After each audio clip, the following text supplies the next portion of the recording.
Hello bachcho, let's have a look at this question which says the phenomena of interaction of anions and cations furnished by an electrolyte with H plus and OH negative ions of water to produce acidic nature or alkalinity is known as hydrolysis. In hydrolysis, options are the pH may either increase or decrease. All the salts except those made up with strong acid and base undergo hydrolysis.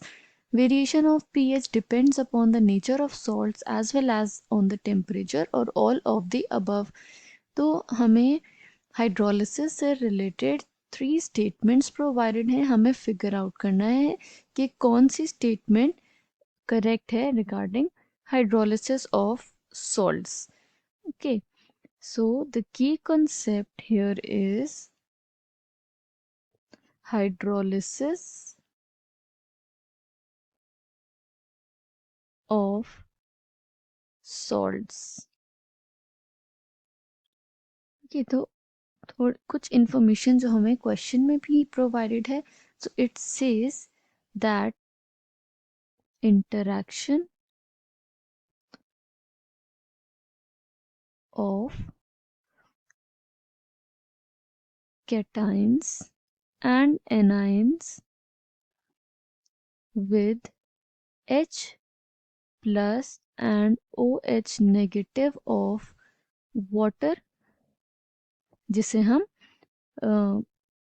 Hydrolysis कहते हैं. Hydrolysis अगर term देखें तो it is made up of two terms which is hydro and lysis. तो hydro is related to water and lysis means breaking.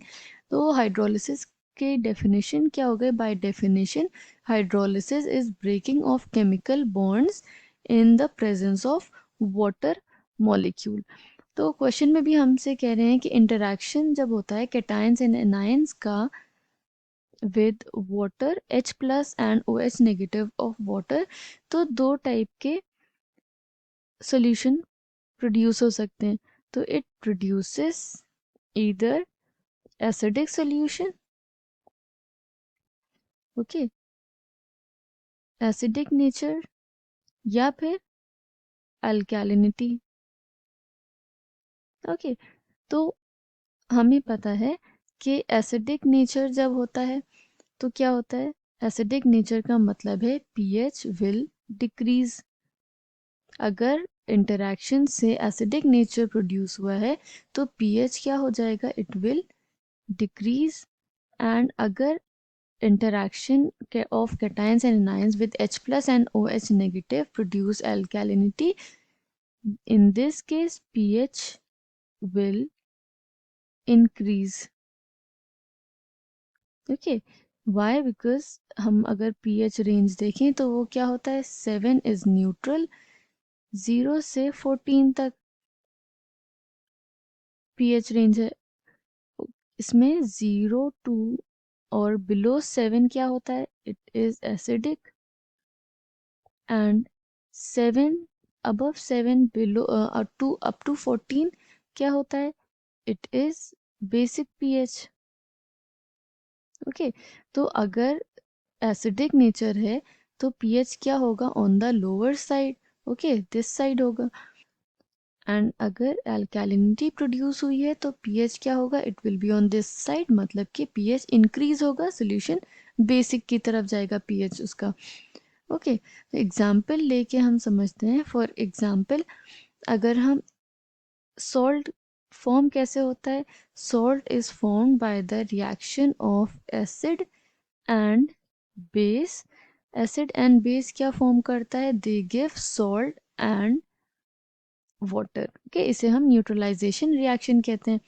तो ऐसे ही हम formation देख लेते हैं. पहले ये हम समझ लेते हैं ये क्या है? न्यूट्रलाइजेशन रिएक्शन है. ओके, और न्यूट्रलाइजेशन रिएक्शन का ऑपोजिट क्या होता है? हाइड्रोलिसिस. तो ऑपोजिट रिएक्शन क्या होगा? अगर सॉल्ट रिएक्ट करेगा with water, it will produce acid and base.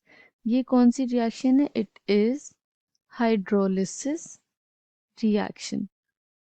तो एग्जाम्पल अगर हम लें FeOH3 ferric hydroxide plus HCl, इससे क्या प्रोड्यूस होगा? It will produce FeCl3 and water molecules.